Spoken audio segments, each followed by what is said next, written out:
Don't forget. Some things mustn't be forgotten. The shadow hunting me. I must hurry. My name is Daniel. I live in London at Mayfair. What have I done? This is crazy. Don't forget. Don't forget. I must stop him. Focus. My name is...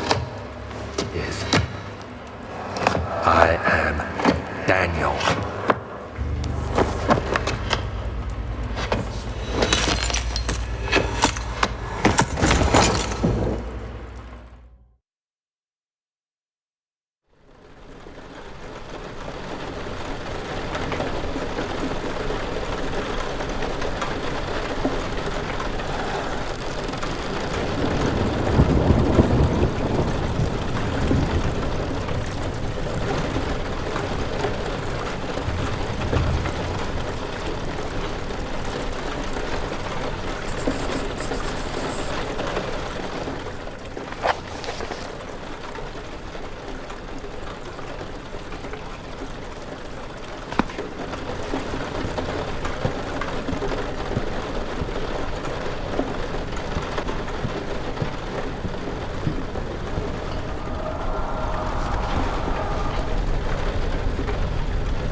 August 1839. I wish I could ask how much you remember.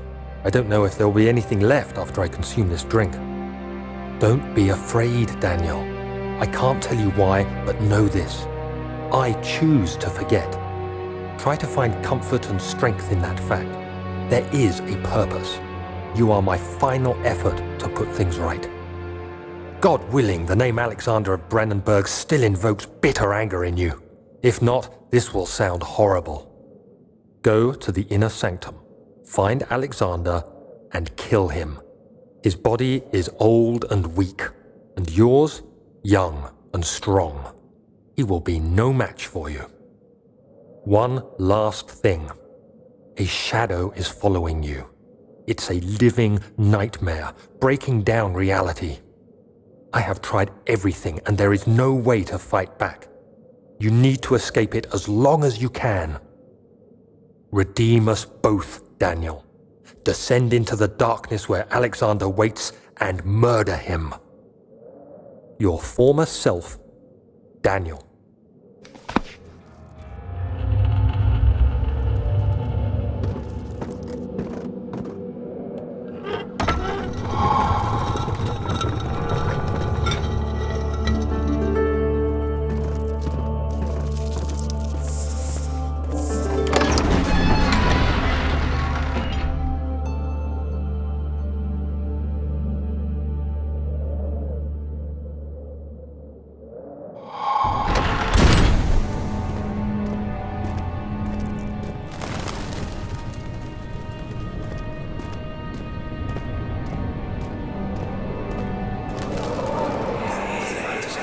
Alexander, is it inside the castle? In a manner of speaking. Come, bring the lamp. You've been to the refinery, have you not? I don't believe I have. Is it connected to the... what did you call it? The inner sanctum. My most precious chamber, Daniel. And it lies well beyond the refinery.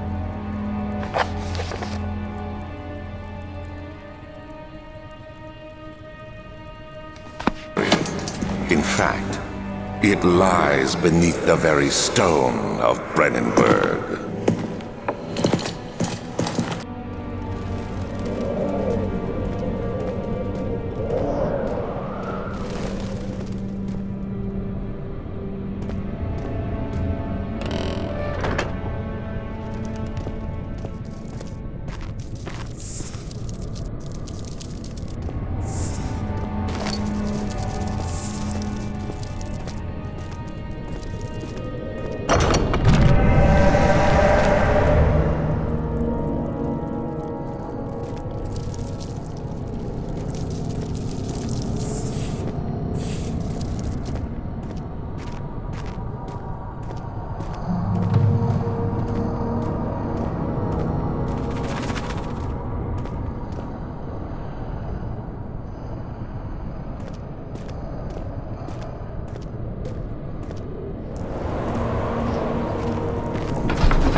There should be more coop.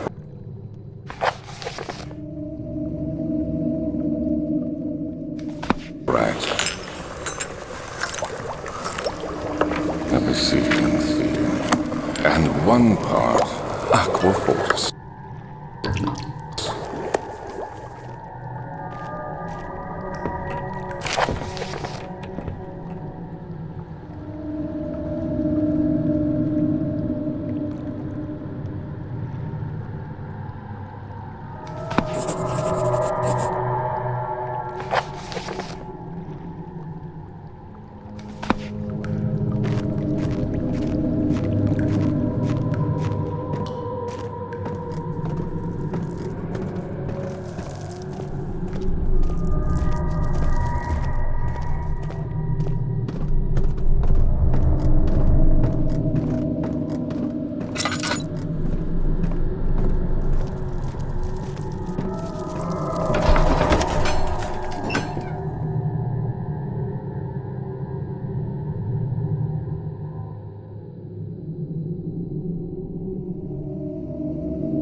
16th of May, 1839. The unflinching African sun has continued to plague our expedition, making it impossible to dig until dusk. How Professor Herbert managed to find the location in these vast plains of nothingness remains a mystery to me. When I asked him about the tomb again, he told me about the legend of Tin Hanan, the mother of us all. An interesting story in its own right, but I can't help feeling there's more. Later that evening, we uncovered a passage beneath the dunes leading to a sand-covered stone structure. The professor was confident it was the tomb we sought and ordered the others to clear the way late into the dark, cold night. Tomorrow, I shall lead the men into the ancient structure, hoping to reach the burial chamber. No matter what the professor is keeping from me, the dig should yield something interesting to take back to London and the British Museum.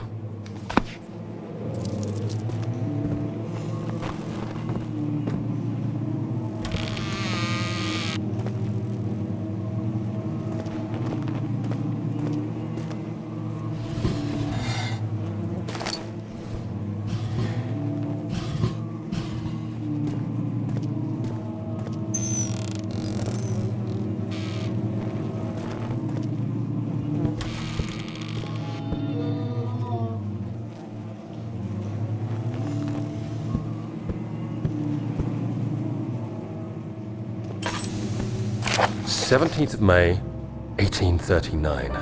My hands tremble as I write. I feel a need to document my tribulation, for I fear that my memory will fail me if I linger. Today, I took some men and ventured into the dark, ancient passage we uncovered. Our torches burned faintly in the murky air as we slowly made our way underground. The men were superstitious and fearful. They argued loudly, and I felt their strange language getting to me. I mustered my strength and yelled at them to continue down the slopes and broken steps. The crudely carved passage confused me. It looked much older than the 4th century structure we had expected. The twisting path emerged into a great antechamber. The walls were lined with statues unlike any I'd ever seen. Despite their unearthly quality, I felt a strange familiarity toward them, which haunts me still. At the far end of the chamber, a great slab of stone sealed off whatever lay ahead. I gave the order to raise it, and as I pushed through the narrow space, the heavy stone suddenly dropped, sealing me inside. I was trapped.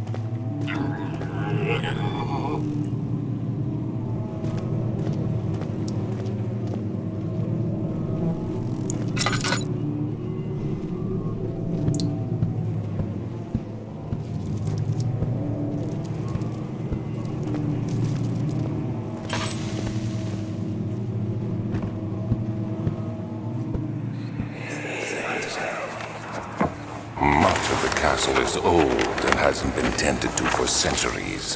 When the shadow arrives, it won't take long until things start falling apart. We're just buying time anyway.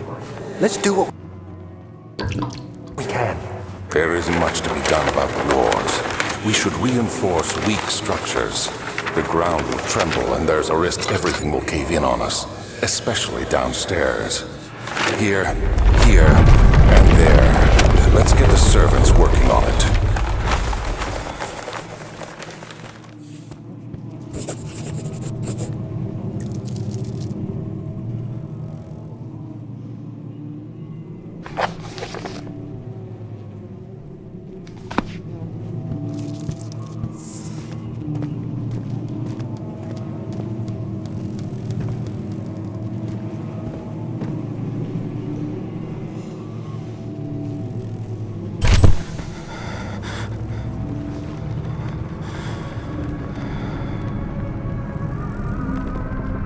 17th of May, 1839. After pounding the unforgiving stone wall for what seemed like an eternity, I realized it was hopeless. I was trapped. I fell to the ground, gasping for air, trying to focus. That's when I saw a faint blue shimmer. My weakened body was heavy to carry, but I managed to push myself toward the enchanting light. It was waiting for me. Enclosed in dark nothingness, I felt myself drawn to the mystic light. I reached out, closing it in my hands. The faint glow escaped my fingers and began to spark brightly and spirit me away, unlocking alien memories of spiraling towers, endless deserts, and impossible geometry. The next thing I can remember is the grating sound of stone being lifted, the voices of the Arabs pulling me to safety, and grasped firmly in my hands was the broken pieces of a most peculiar relic.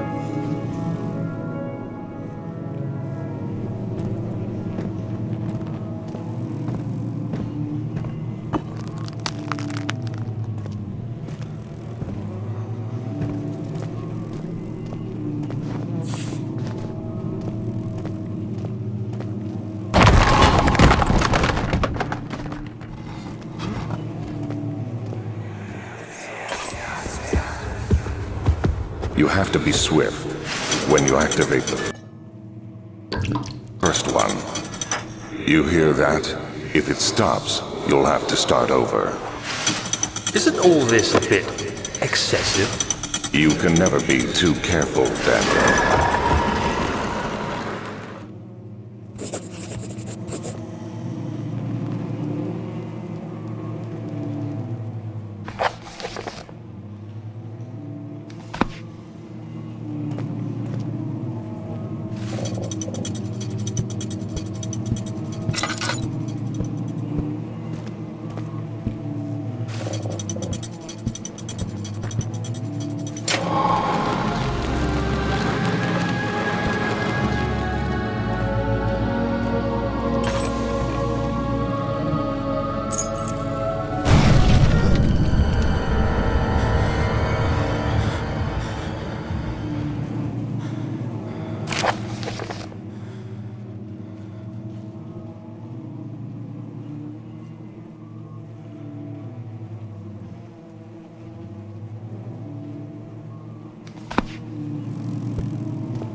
Just enough wine to last us a lifetime.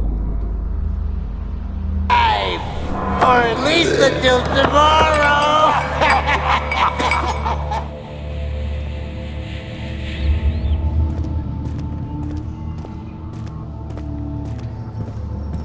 Getting closer somehow.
What's happening?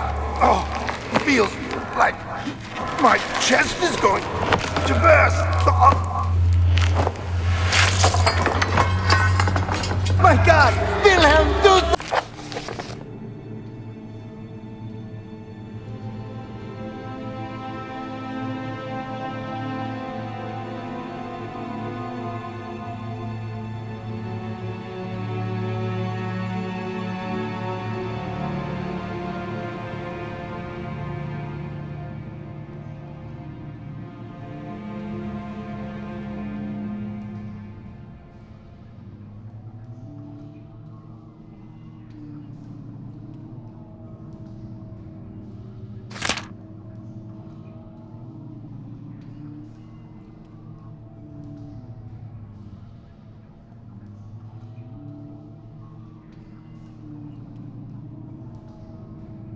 something! Accept it. We're not getting out of here alive. How can you say that? Alexander, you piece of shit! Let us out of here!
It sure is dark in here.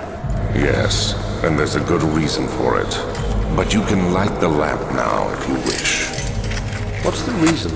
For the darkness, that is. Stay close. Be careful not to stray. What's the reason? Why is it so dark? Pay attention, Daniel. It's important that you keep going straight and make sure not to stray.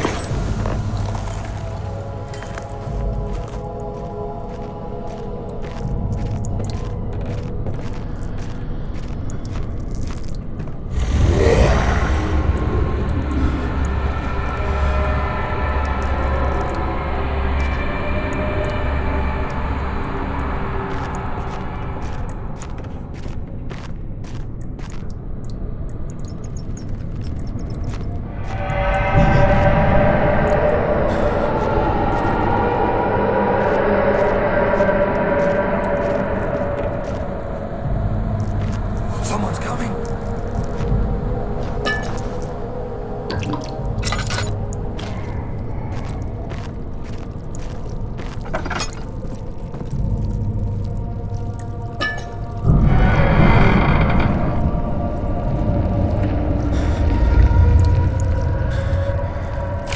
Of June, 1839. It's been more than a month since my last entry. After the event inside the underground chamber in Algeria, Professor Herbert insisted I return to England.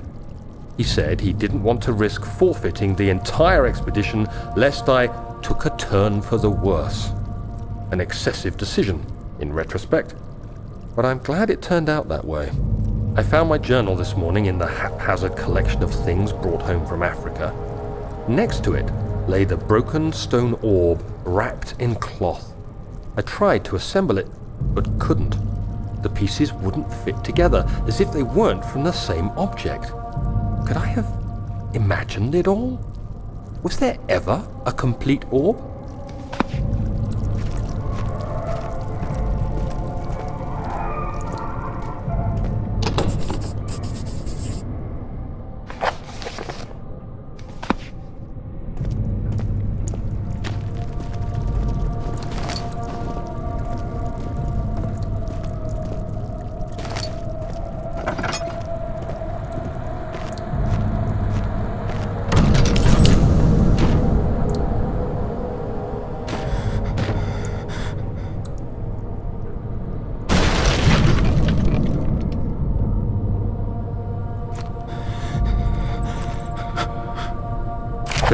June 1839. I feel the need to continue this journal, even though it was intended for my journey to Africa. This must be something very important. I just know it. I've taken it upon myself to piece the orb back together, but it's been more difficult than one might think. The pieces are behaving strangely. They seem to change color, shape, and texture, but ever so slightly.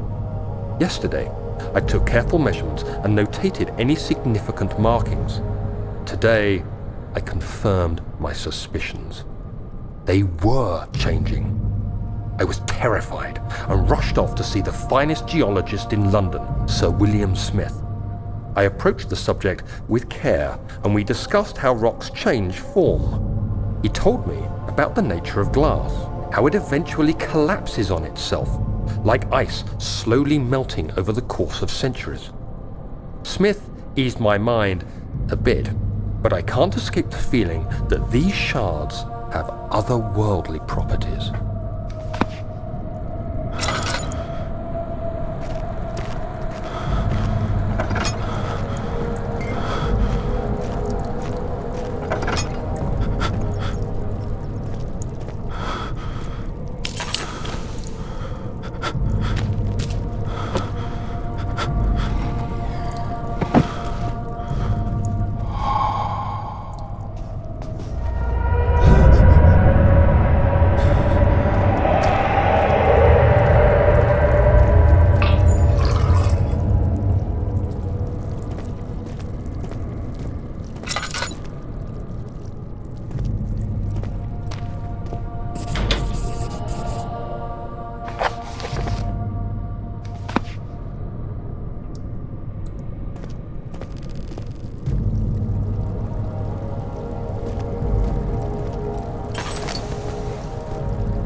dining room. Will it take us to the inner sanctum? It will definitely take care of the vertical part of our journey. So, you have ridden an elevator before? Yes, the Colosseum at Regent's Park has one. It takes you to the gallery where you can view the panorama. Good. This ride might be a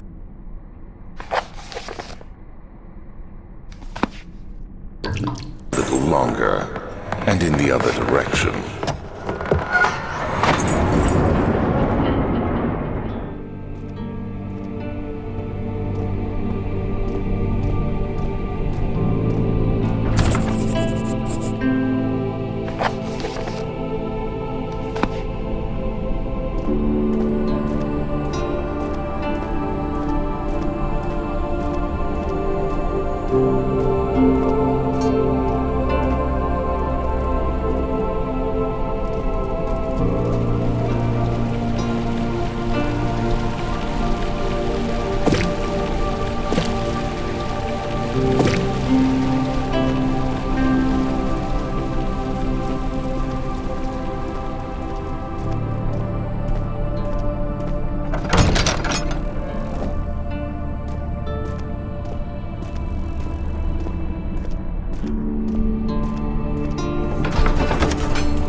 Journal is gone. What would they want with my journal?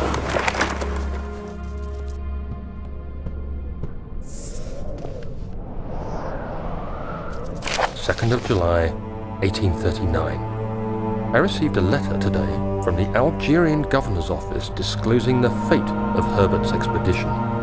About a week after my departure, Abdullah, one of the men traveling with us, returned from the desert. He was badly injured, as if maimed by a lion. The man rambled deliriously about the expedition being attacked by something horrible. The French quickly dispatched a search party to look for the expedition. After searching for days, they found the camp abandoned without any trace of Herbert or his men. Tomorrow, I'll retrieve the things they recovered from Herbert's tent at the customs house. I don't know what to make of it, but I'm worried for him.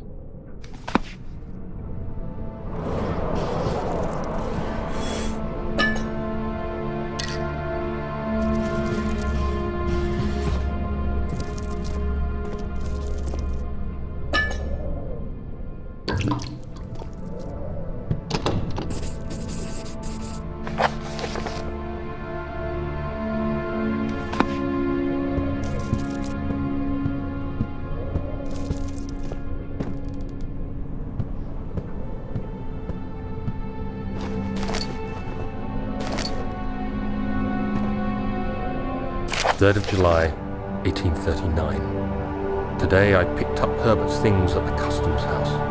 I dug through the trove of documents he had carried and found a log detailing the expedition. The nature of this text ranged from quick notes to colourful accounts of transpired events. I skimmed the pages, trying to figure out what might have happened. May 17th, the day I was trapped inside the orb chamber, Herbert dryly states, recovered Daniel after 1 hour of entrapment. This confused me greatly. I was suffocating within minutes. How could I have lasted an hour? I continued reading the peculiar text.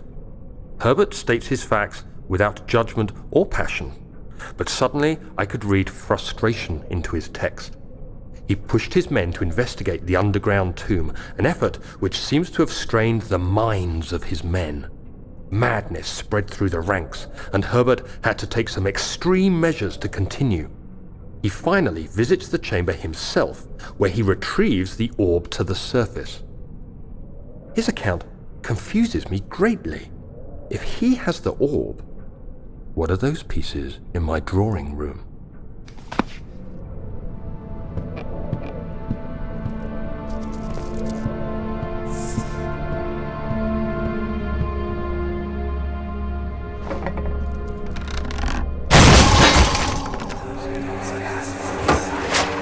The key. Please, let it be here.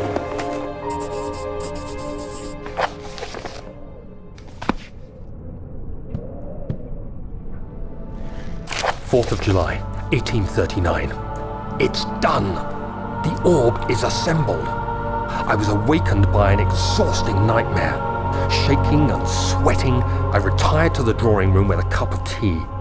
The relic pieces lay spread across the table as I'd left them, but somehow I knew how it was supposed to be. I fetched the tar, which I had prepared to fix the pieces together, and without fault I joined them, producing the orb I remembered so clearly.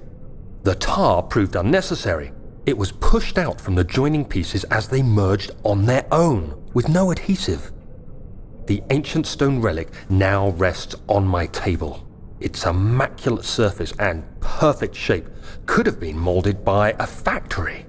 This is all too strange.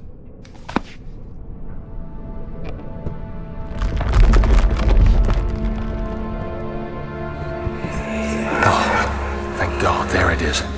I guess it is a good place to hide it then.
July, 1839. Today I went to the university looking for answers. I was able to sneak into Herbert's office and pick up an address book along with some relevant textbooks. Professor Taylor at the Faculty of History was very helpful, and I managed to approach the subject of the orbs. The most interesting aspect was the prevalent trace they had left in our culture. The mythic orbs may, in fact, have inspired the globus cruciger, which so many royal regalia holds to this day. In ancient times, the orbs were held by priests as a symbol of the sun and its power. As I was leaving, I overheard a disturbing conversation. Sir William Smith, the geologist, was killed last night. Less than a fortnight had passed since I'd asked for his expertise. I know it's silly, but I can't help feeling responsible somehow.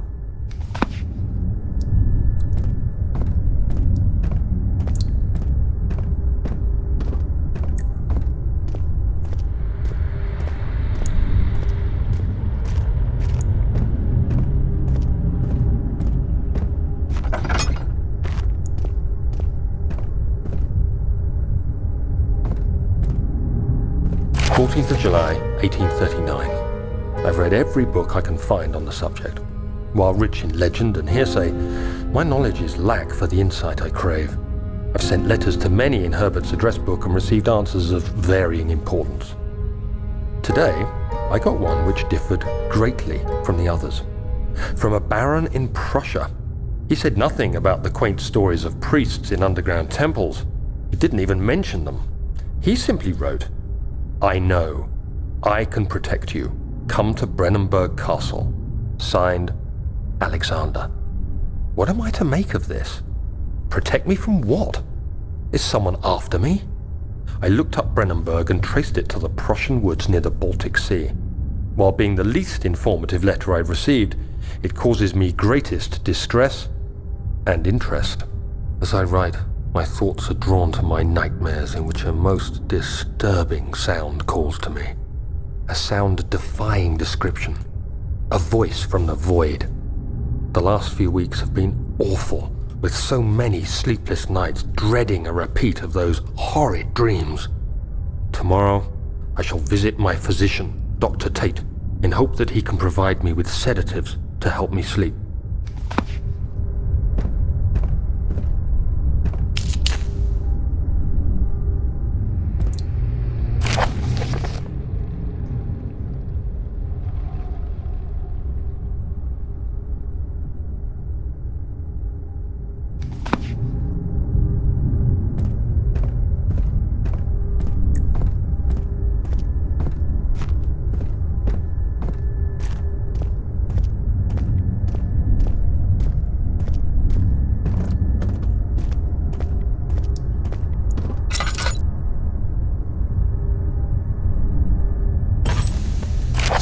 July 1839.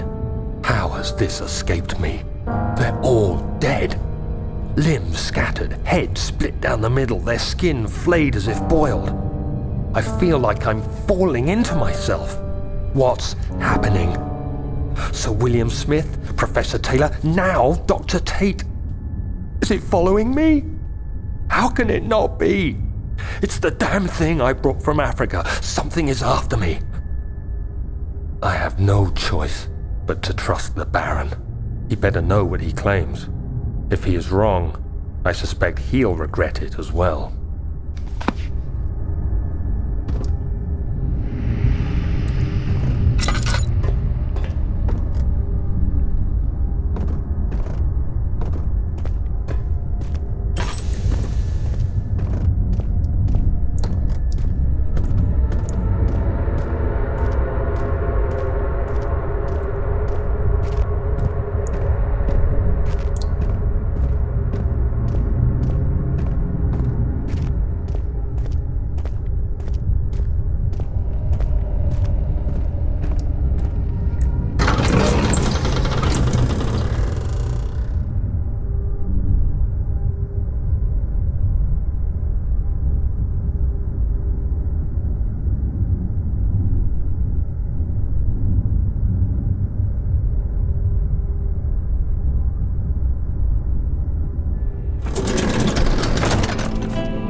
Don't forget your bag, Daniel.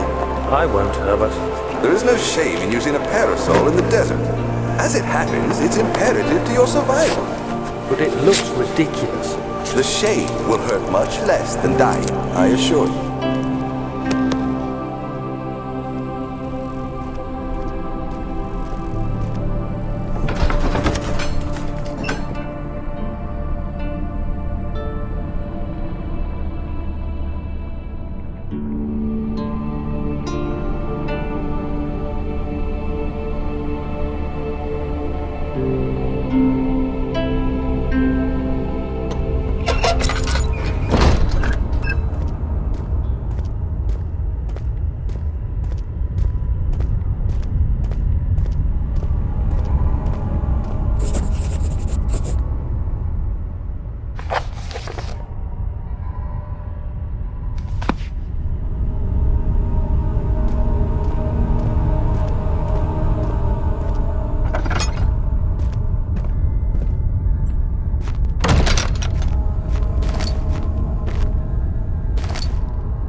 Let me go! I won't tell anyone, I swear! I just want to go home! No! Get away from me! Leave me alone!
did we find this place? An old friend back in Algiers gave me a map. Why isn't he with us? Didn't he want to come?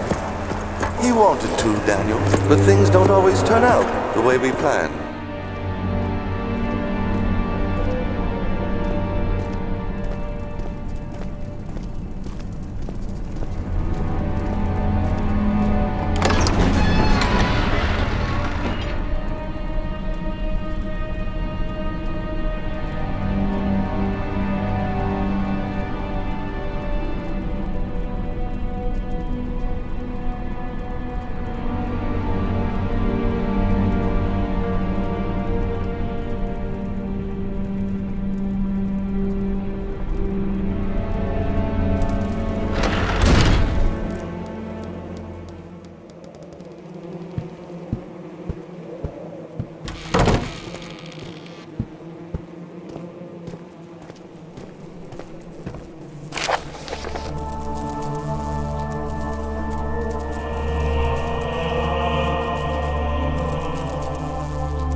Come, this way.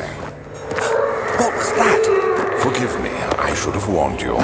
One of my responsibilities as a Baron is that of a prison warden. This is where criminals are locked up. Like a dungeon? Very much so. Come, don't linger.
Find Gabriel, the Outrider, and tell him to alert the King's men. No, you come too. Please, we don't have time to make the hole any wider. Someone is coming. Hurry! I'll cover the hole with the bed. Everything will be fine. I promise you.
Where is she? Where did she go? No! I won't tell! I'll never tell you! You're just making things worse. Look, this is no place for a young girl all by herself. She could be hurt, or worse. There's no telling what horrors await down there.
Second of August, 1839. I have arrived at the village of Altstadt.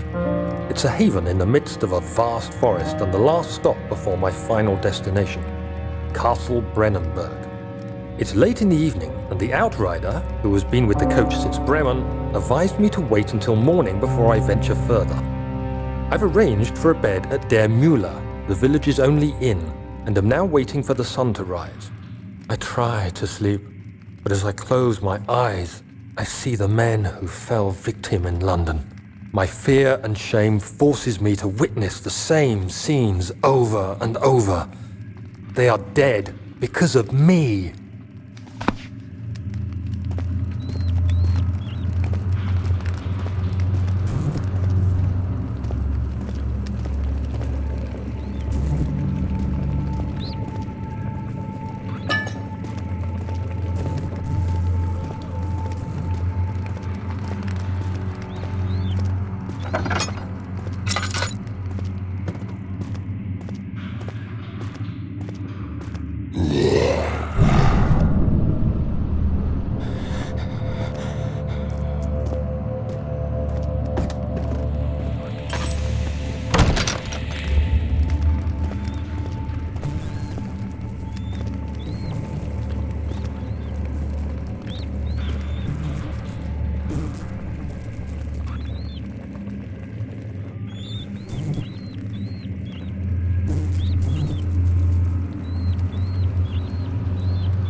Of August, 1839. I feel like I have fled the world and all its worries.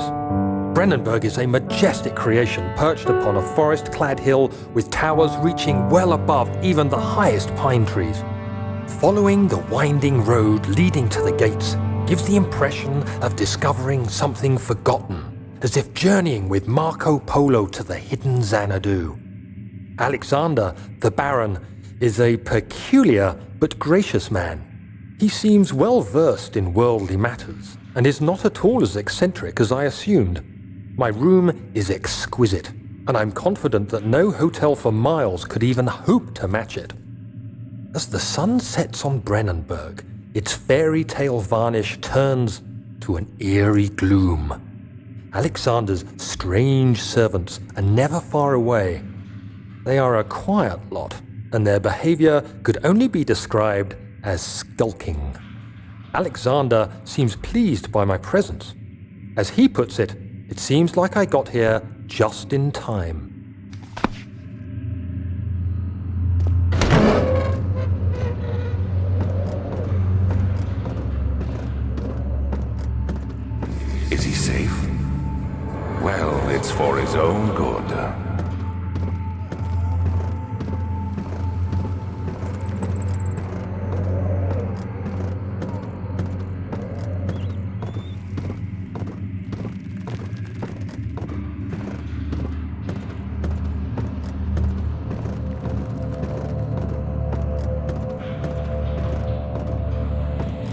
Soon it will be ready. Let there be enough time.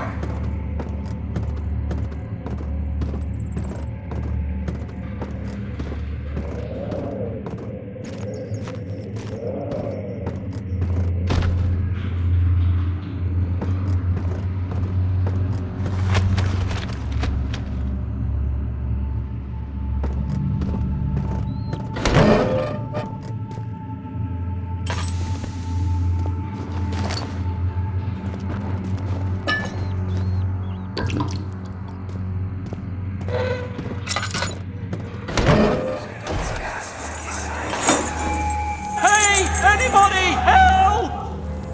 Christ! I don't believe this. Why? I mean, why? What did I do to deserve this? I mean, it can't be. Do I deserve this? It wasn't... 4th of August, 1839. The nightmares woke me in the early morning, and for a moment I forgot where I was. Shortly after, there was a knock on my door. Alexander had heard my screams and asked me to join him in the parlor. As we drank our tea, Alexander began to tell me what he knew. It seems like the orb I found casts a long and dark shadow. It's not only a powerful item, but a dangerous one. Simply by touching it, you invoke the powers within, and if you are too weak to control it, it will devour you. The shadow is a sluggish thing, lagging behind the wielder, killing anyone or anything in its path to reclaim the orb. I said I didn't care about its powers and that I should throw it away. Alexander advised against this, as I'd still be a part of the path to the orb and eventually suffer death. Having the orb, I would at least have the chance to fight back when the time came. I asked Alexander what he meant when he said he could protect me, and he answered that things can be done, but at a price. My fault! Why did he have to go in there? Don't go into burning houses. He should have known better.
So you used the drain sewers as a means of transport?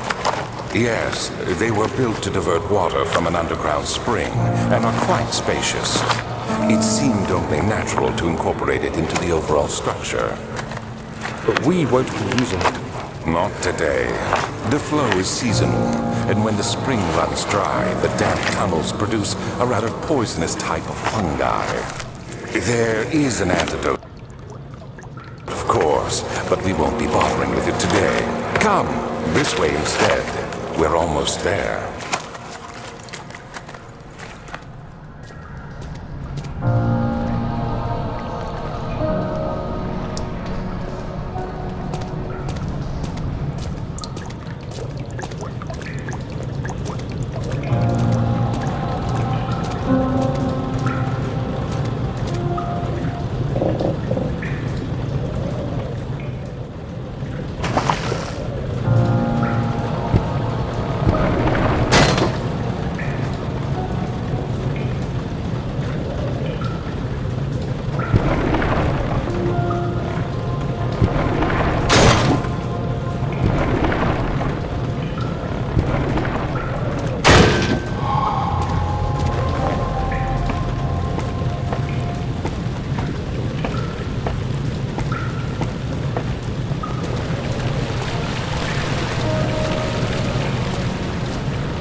17th May, 1839, early afternoon.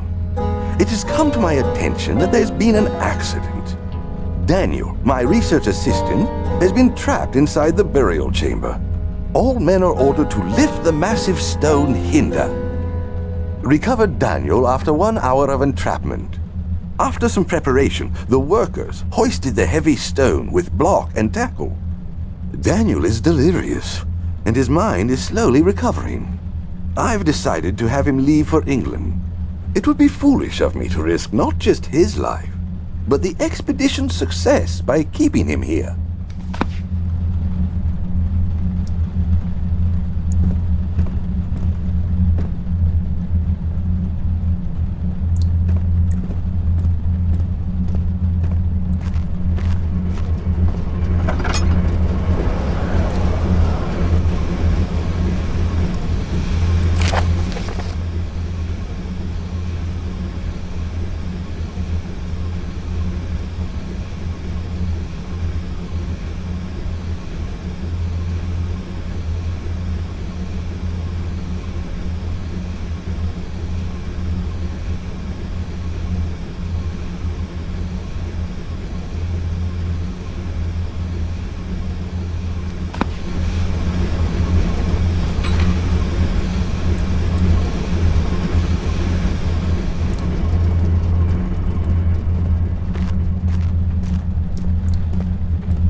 May 1839. Those imbeciles. How dare they sacrifice my expedition to their superstition? The camp is in chaos, and they blame the orb. They won't get their hands on it. I shot one of them to put them in their place. It can't be helped. They are animals, all of them. They killed 4 men in the most gruesome way. Their skinless bodies torn apart. They say the desert took them. But I know murder when I see it. I have sent Abdullah to contact the French in Algiers.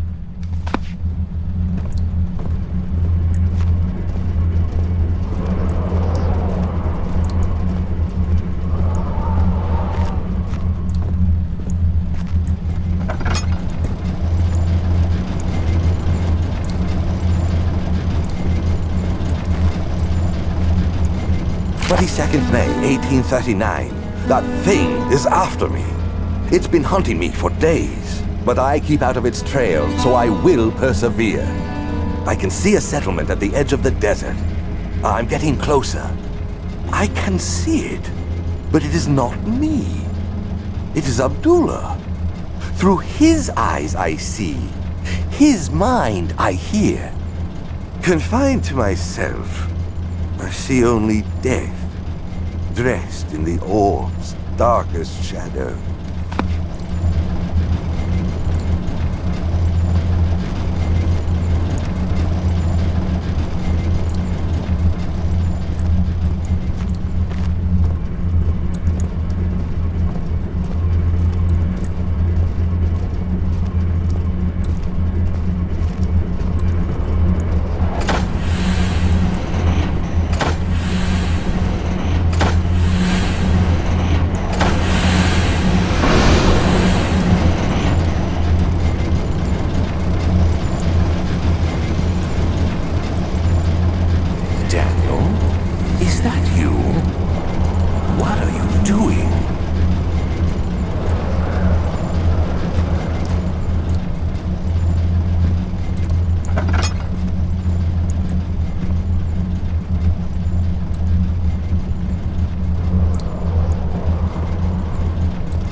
You're conserving water from the spring.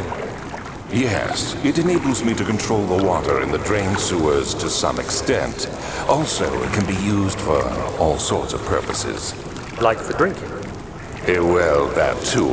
But mostly to run different machines. Ah, like water mills. Exactly.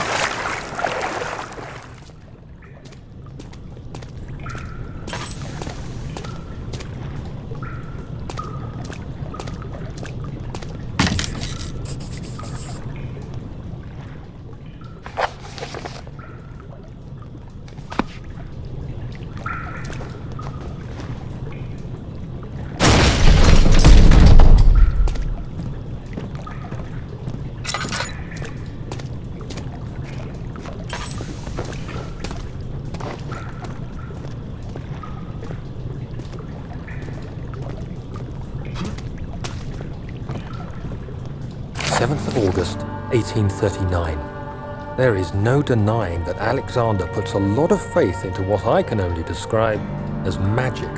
I'm not surprised. Even while traveling across Europe, I assumed I would have to embrace the supernatural to save my mind and life. As a novice, I do everything in my power to stay focused and not dwell too much on my own doubts. Alexander woke me up early and told me it was time we got started on our work. He was obviously excited to get going, and we headed downstairs to the old dungeon, where he preferred to attempt his rituals. It turns out that Alexander is a true Renaissance man, paralleled only by Da Vinci, I'm sure. He showed me several rooms fitted for specific research, such as anatomy studies, alchemy, and botany.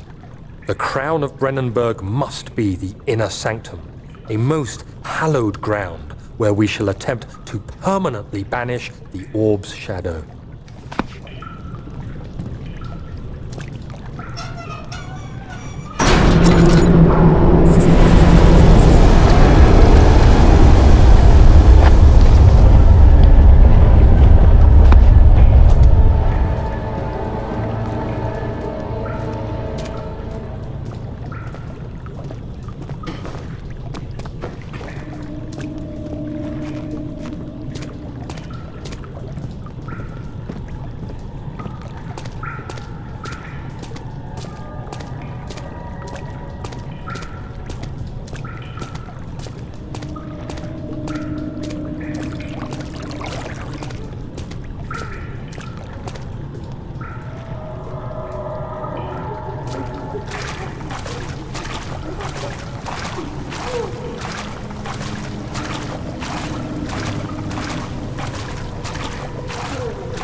August, 1839. I could never be certain until today that I was on the right path.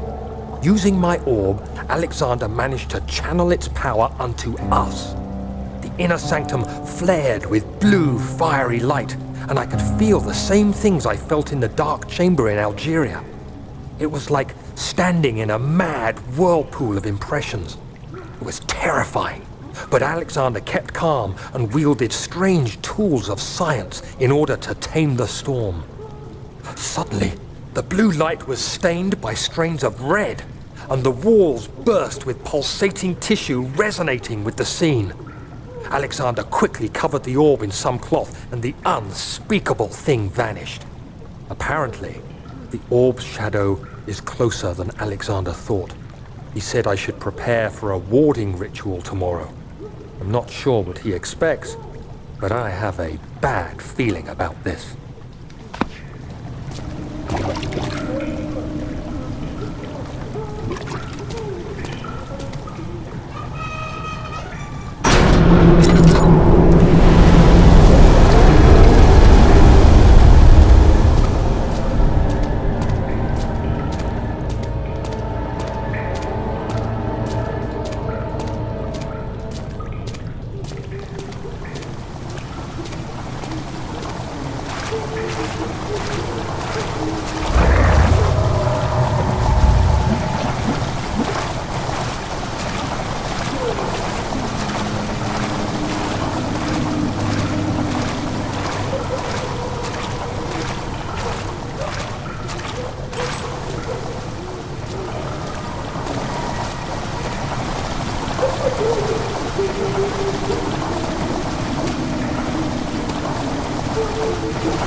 August 1839. It is still early, and Alexander is busy preparing for the ritual later today. Seeing him this worked up makes me question why. What does he stand to gain? I realize he is curious about it all, but surely there must be more. Is he so foolish he will attempt to tame the power of the orb? I must admit that yesterday, when Alexander flooded the inner sanctum with blue light, I realized we had but graced the orb's true potential. This might turn out to be more than escaping a creeping shadow. It might be the beginning of something truly extraordinary.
Do you see, Daniel? It has yielded. What?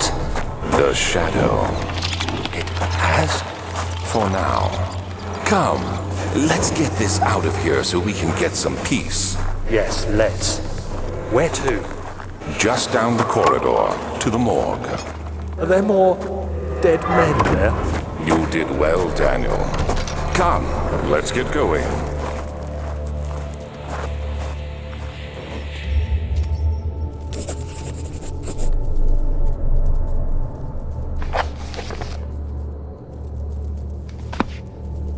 I hear you breathing, Daniel. Do you hear me? Have you changed your mind?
What happened?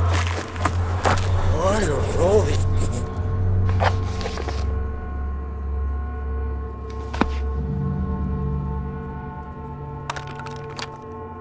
He's dead. Where am I? What's happening? Help! Anybody! Help!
going! Let me go! Please, don't take me! Nobody ever returns!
Daniel, turn around this instant. You are carrying the shadow with you.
29th of August, 1839.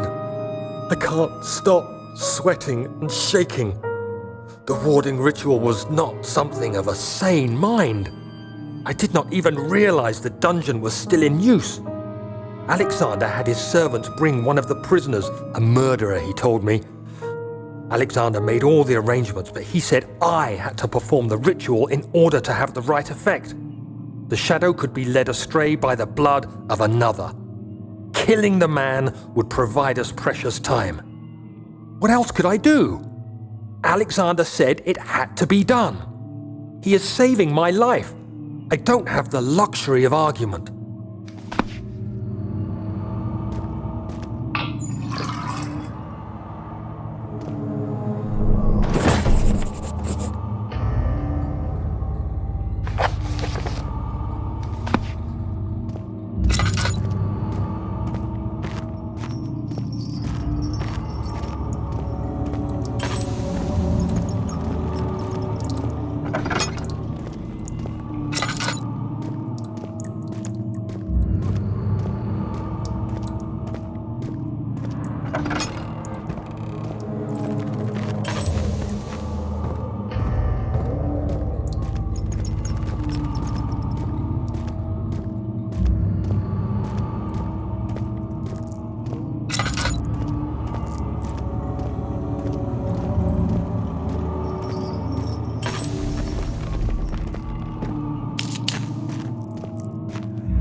Agrippa, I need you to stay awake. Can you feel the syringe? No, I can't feel anything. Alexander, Yes. soon I won't even be able to move, will I?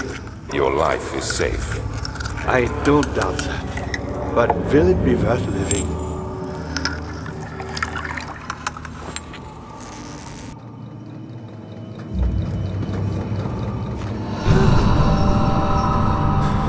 Help me. Who's the switch? Thank you. You have my gratitude. My name is Agrippa. Who might you be? Daniel? Like the prophet thrown into the lion's den? Tell me, are you among the lions, Daniel? You want to stop Alexander? Oh my, so Babylon shall fall, you say? You worry too much. Alexander is toothless without an awl. He has one. That's not very promising at all. The sanctum is basically impenetrable, but against my own. It could be breached by another, but Alexander broke his, my own, a long time ago. Really? Well, if you tell the truth, by all means, seek out the pieces of the broken oil and mend away. I believe he uses them for torture now. They practically leak madness, which is quite useful, I understand. There should be 6 of them. Look around the choir and the transept. You should be able to find them there.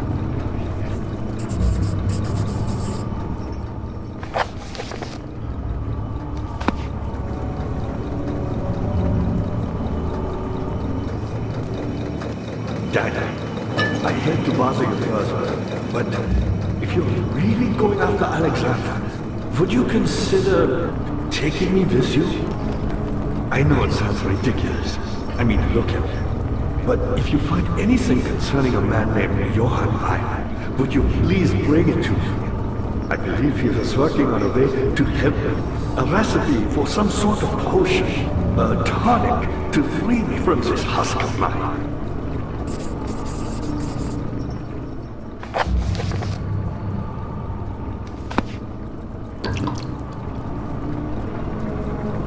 What lever? Oh, that one. So many of Alexander's things are breaking down. Look around. Maybe the other room. There are machine parts hidden all over this place. You'll find a way to fix it.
Just a little further. It's like Orpheus descending into the underworld. Are you hiding something? What do you mean? Never mind. Your intuition is remarkable. I'm not sure I'm following. It doesn't matter. It's just a myth after all.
August 1839. Banishment ritual is taking longer than expected, and we have to do what is needed. I spend my time helping out the prisoners. Being around these degenerates makes me ill. None of them even tries to face their punishment with any kind of dignity. They taunt me with their lies of innocence and their cowardly pleas of mercy. What can make a man fall so far from the grace of a civilized existence? They are all wicked men, and I remind myself of it constantly. Still, I am thankful for God sending these monsters our way, as they will serve as the instruments of my salvation. I try to study the different tools in the torture chamber and learn how to use them effectively. Last time was messy, and the effect suffered from my inexperience. When the next warding is to be performed, I shall be ready.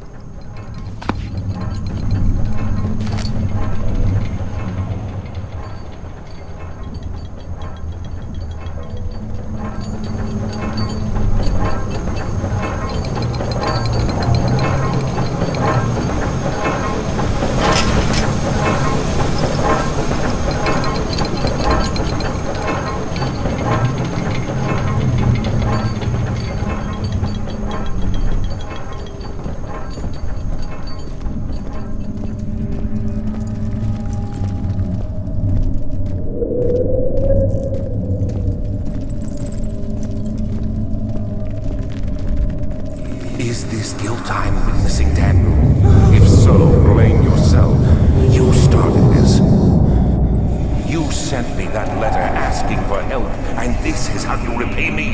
How dare you!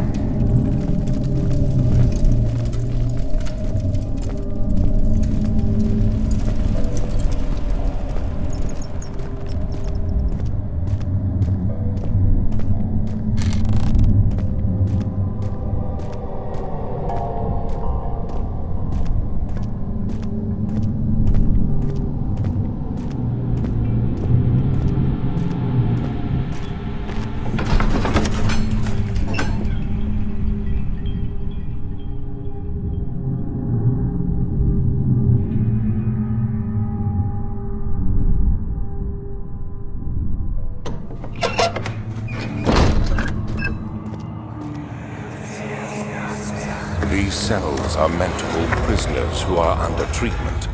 The people you send for will end up here. Remember that the confinement itself works as a preamble to the torture, and you should pace yourself. Don't take anyone before they are ready. Understood. Sounds from the torture chambers are shuttled in through those pipes in the ceiling. Manage your victims well, and let one prisoner's pain instill terror in his cellmate. Me? I'm Heinrich Cornelius Agrippa. I was once quite important to me. Baron Alexander has sustained my soul in this dead hospital for years. Who knows how many? Hundreds, I presume.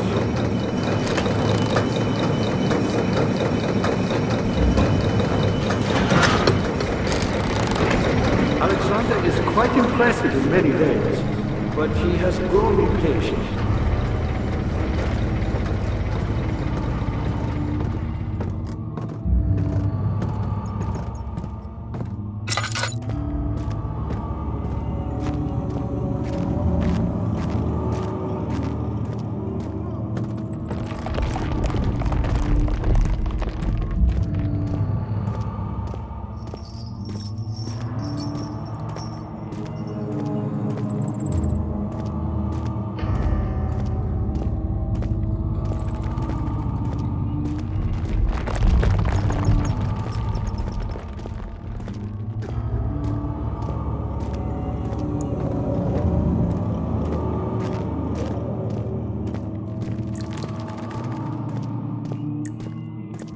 Who are you to question me?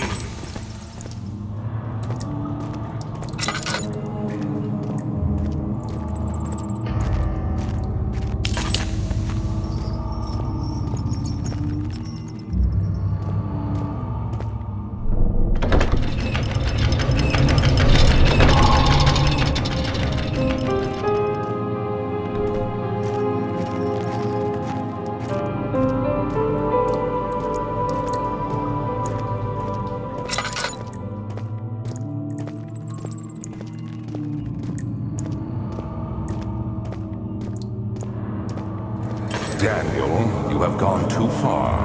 I have to stop you. I can't let you proceed any further. I'm sorry, my friend.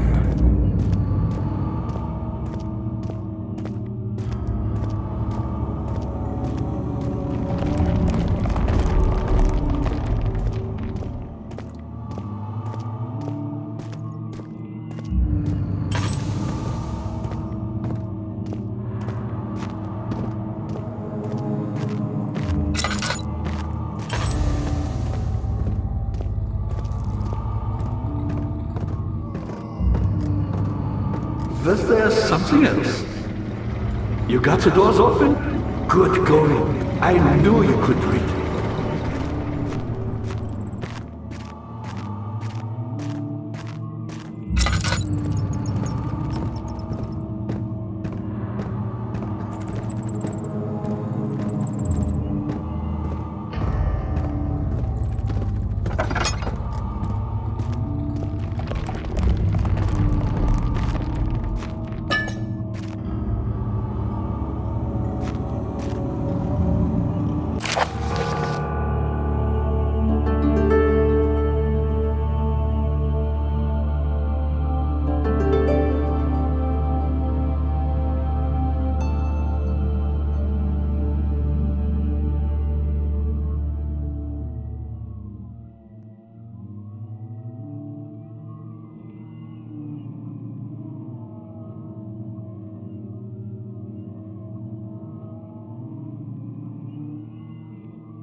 How are things coming?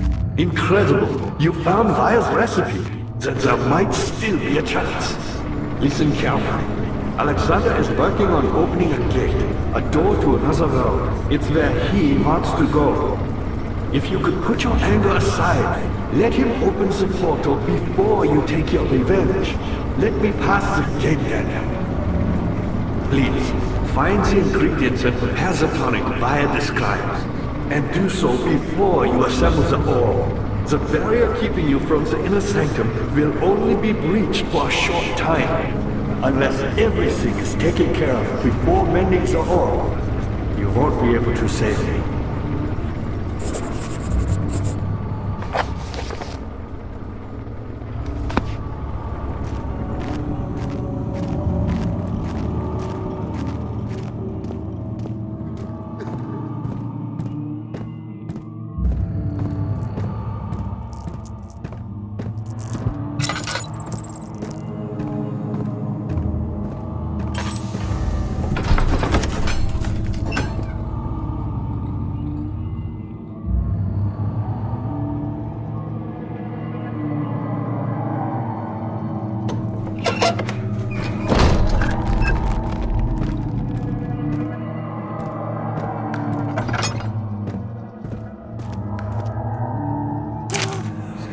Of August 1839. The blood wards are failing. The shadow beckons, and its cry disarms my actions. Hurry, no time to spare. You have to kill another. Alexander produces a knife. He wants me to cut the flesh. Do it. Save yourself. He is a murderer, Daniel. He is evil. A cold-blooded killer. Hurry! Alexander, you must let me be. I have to concentrate. Paint the man, cut the lines, cut the flesh, watch the blood spill, let it come. Please, I didn't do anything. Paint the man, cut the lines, paint the man, cut the lines. Please, the man cries. Now you see. I did well. One life for another. You hear me, guardian of the orb? I did all this for you. Now, once more, withdraw your shadow from my domain.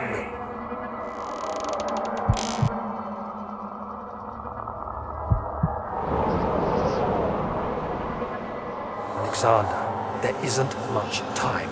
I can feel it. We must act swiftly. I will do whatever it takes.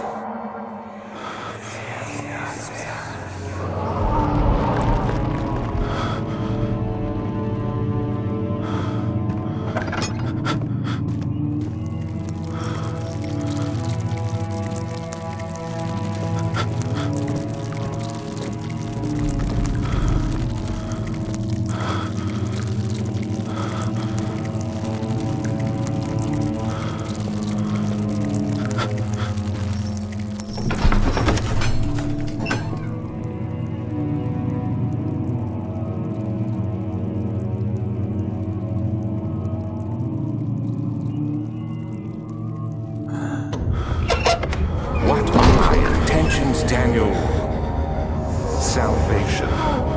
It used to be yours, but now you only seek misplaced revenge. How do you justify your violence? Is it for the greater good? Are you doing the world a service? It is you who caused all this pain and death. If you had accepted your fate and submitted to the orb when you first discovered it, none of this would have happened. It is curiosity in league with your selfishness that is killing us both.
The wheel is good for keeping your victim still during the procedure. They can be bound around the circumference or simply stretched across, tying limbs to the spokes and rim. All tools are by this point useful, and you may administer the torture in any way you like. But the forte of the wheel is the gaps. When you have decided that the victim shall die, you can smash their limbs with a hammer, making them fold in between the frame. But they'll die. Too quickly, I mean. No, don't worry. The human body is much more resilient. They can survive for days until they finally succumb.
like you cleaned out the choir.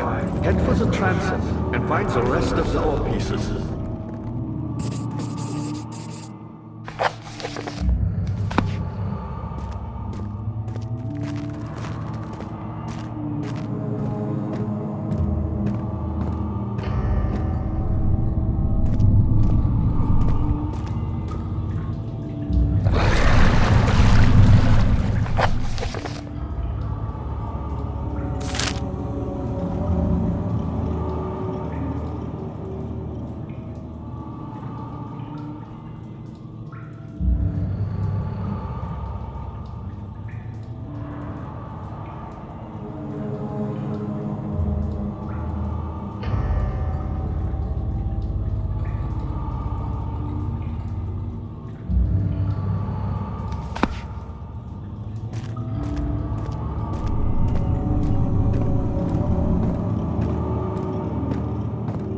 How are things coming? Why me? I'm the next best thing. Alexander really wanted none other than Johann Weyer. You never heard of Johann Weyer? My God, boy. He's probably the greatest man in history. And you don't know him? Or is it the world who has forgotten him?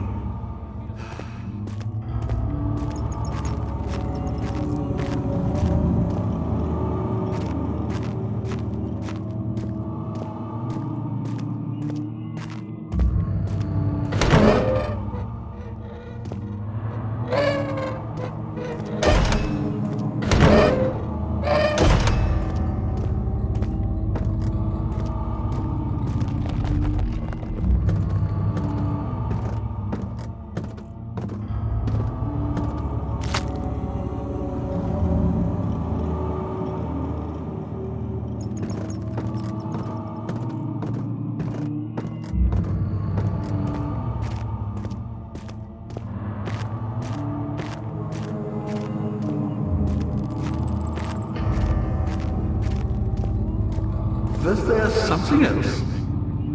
Weyer was my pupil. My pupil. Yes, I do take pride in that fact. Is it so wrong?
More, Baron? How much more am I supposed to withstand? Kill me already! Kill me! This one. Prepare him.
cradle is ready.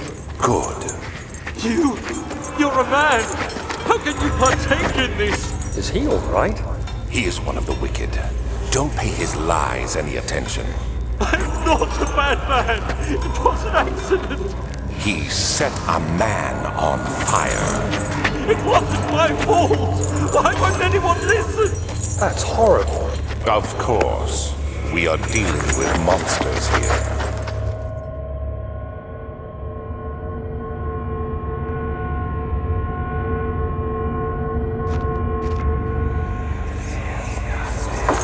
No, please! I'll do anything! Whatever you want!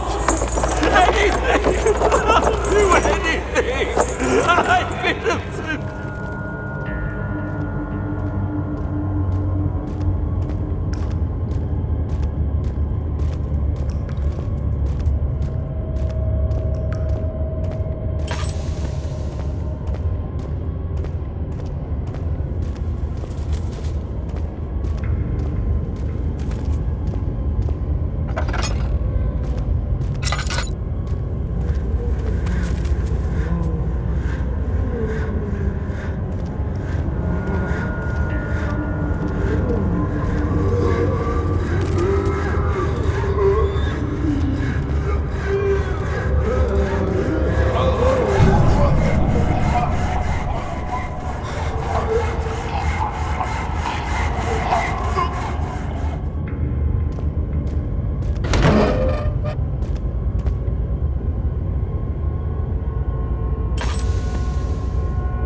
I see that all the orb pieces you need.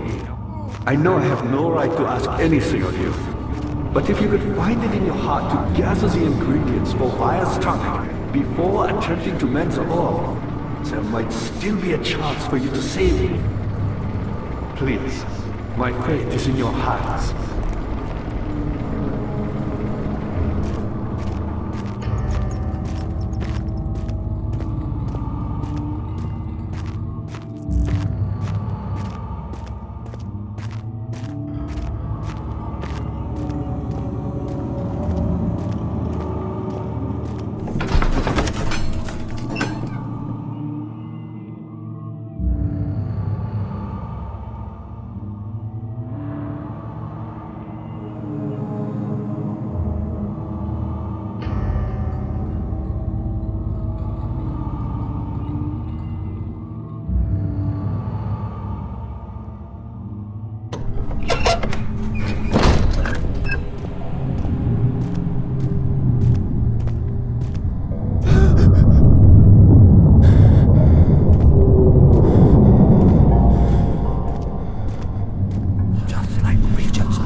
You had me worried. Quite frankly, I'm not sure what to do with you. I hold no grudge against you, Daniel. We are so very much the same, you and I. Did you really drink from the amnesia mixture? It does explain so much of your behavior. You never did finish what you set out to do. You talked about redemption, how you would face the orb's shadow and save our work, and me. I will grant you another chance to redeem yourself. You can wait here and stop the shadow. Thank you, friend.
18th of August, 1839. Tonight, we will unlock the power of the orb and ultimately banish the shadow hunting me. I feel it closing in on me and I fear for my life more than ever. Just outside Altstadt, there's a small settlement. Zimmerman, a dairy farmer, lives with his wife and 3 children.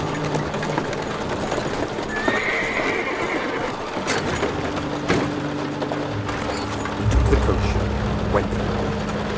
Our visit was unexpected, and Alexander was able to strike Zimmerman down without alerting us.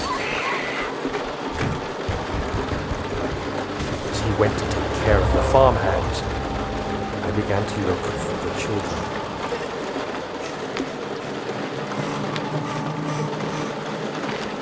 We should have more than enough prisoners to finish the ritual now.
I thought I'd lost you.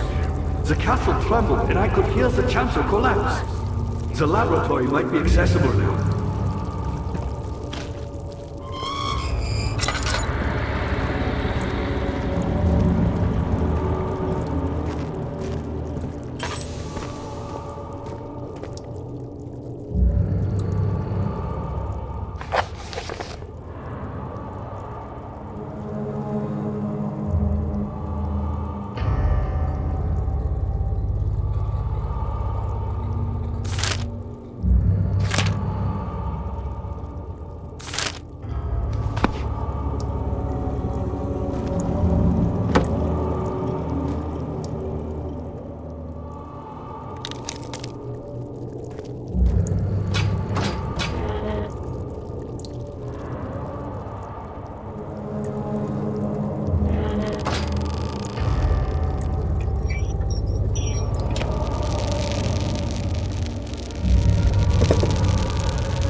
me the tonic, and then use the saw to remove my head.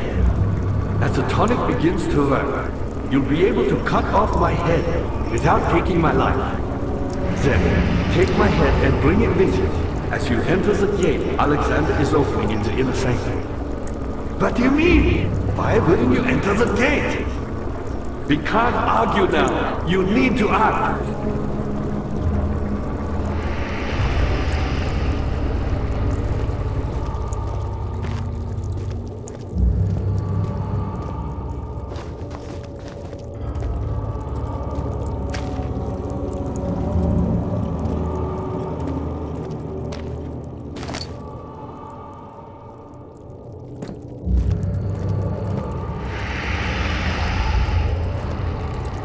I found the Mithra empires, one which had not been plundered. Do you know Mithraism? I suppose it doesn't matter. It is an old faith, building temples out of caverns.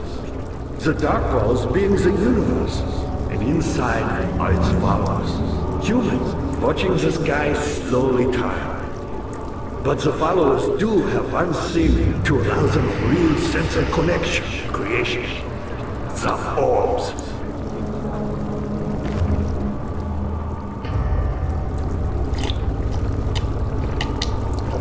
Quickly, off with the head!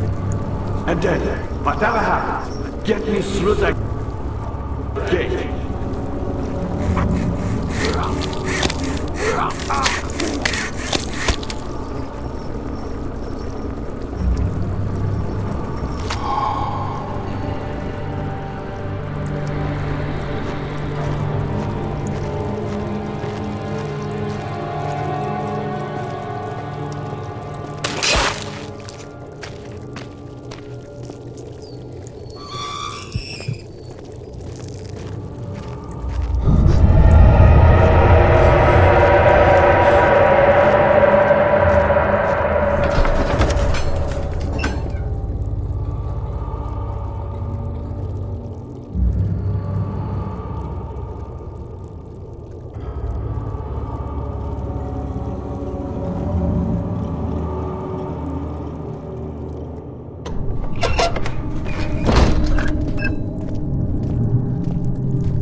1839. I cannot believe what I have become. One of the girls escaped and I chased after her all the way upstairs. I hunted her down, and what is her life worth? How many lives can I take before I surrender my own? Sure, I would kill a murderer to save an innocent, but to kill an innocent to save myself? A cold-blooded murderer.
1839. It's not fair.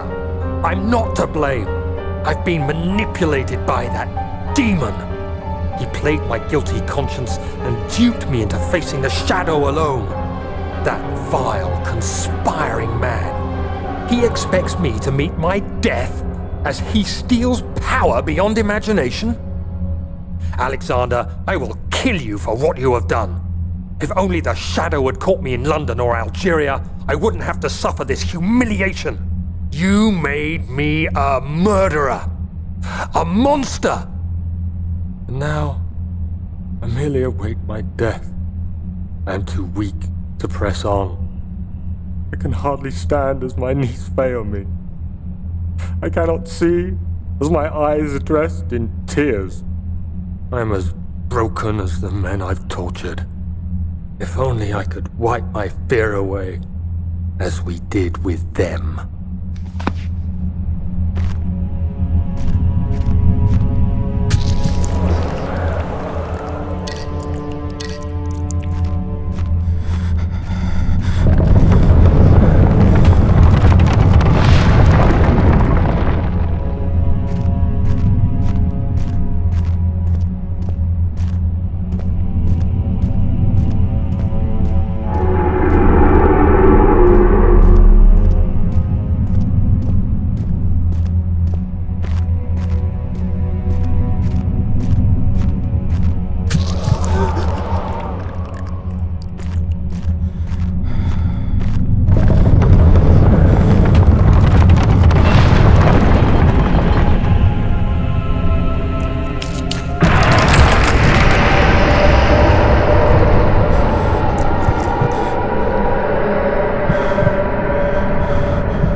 wondering if you were going to show up. I see Agrippa convinced you to run some errands.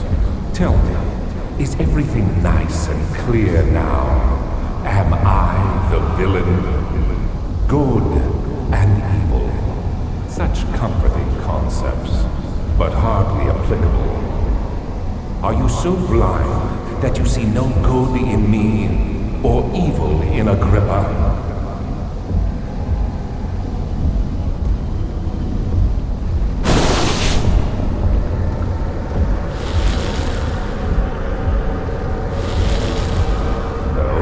Do that. I realize you doubt my intentions. Why would I take such extreme measures to save your life? Maybe I'm saving... Stop it, Daniel. You are ruining it. We are so close, I beg you. I'm just like you, Daniel. A prisoner of circumstance. Trapped in a world I no longer recognize. As you gain your freedom, will you deny me mine? We are so close, closer than I've been for centuries.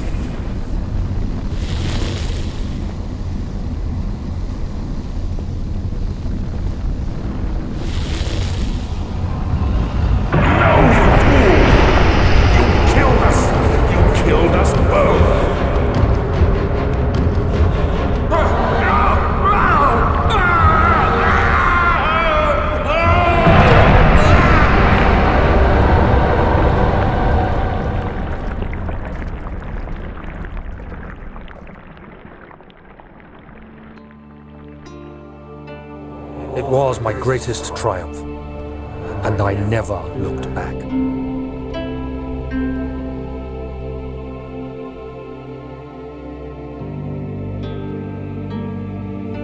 You think I was afraid, fleeing Brennenburg? Huh. Quite the contrary.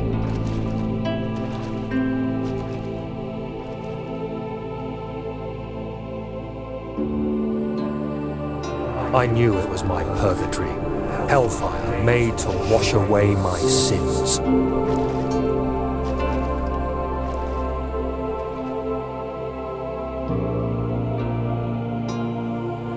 There's no denying the things I've done, but I have paid my tribute. I gave them that awful man. I did the right thing.